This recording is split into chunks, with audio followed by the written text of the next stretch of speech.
Champions trophy शुभारंभ आज champions trophy शुभारंभ हेबो। प्रथम मैच रे पाकिस्तान और न्यूजीलैंड हेबे मुहांमुही। दीर्घ दिन है विश्वर अगणित क्रीडा प्रेमी एही टूर्नामेंट को प्रतीक्षा करि रहिथिबा बेले एबे तार अंत घटिबाकू जाउछि। गत 2017 मसीह भारत को हराई पाकिस्तान चैंपियंस ट्रॉफी टाइटल जीतिथिला। आसंता 23 रे भारत और पाकिस्तान मध्य महा मुकाबिला देखिबाकू मिलिबो।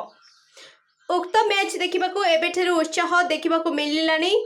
एही मैच रो बड़ झलक सोशल मीडिया रे देखिबाकू मिलिबो।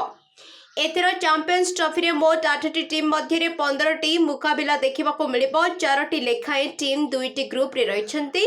ग्रुप ए रे भारत, पाकिस्तान, न्यूजीलैंड, बांग्लादेश रहितबा बेले ग्रुप बी रे दक्षिण अफ्रीका, ऑस्ट्रेलिया, अफगानिस्तान और इंग्लैंड रहिछि।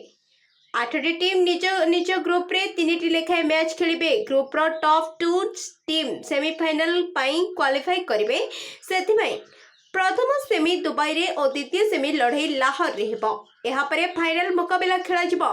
फाइनल को उन्नीत हेउथिबा टीम माने 5टी मैच खेलिबे। 15टी मुकाबिला 4टी वेन्यू रे खेला जिवो। सेथिरु 3टी वेन्यू पाकिस्तान रे, गोटिए दुबई रे रहिबो।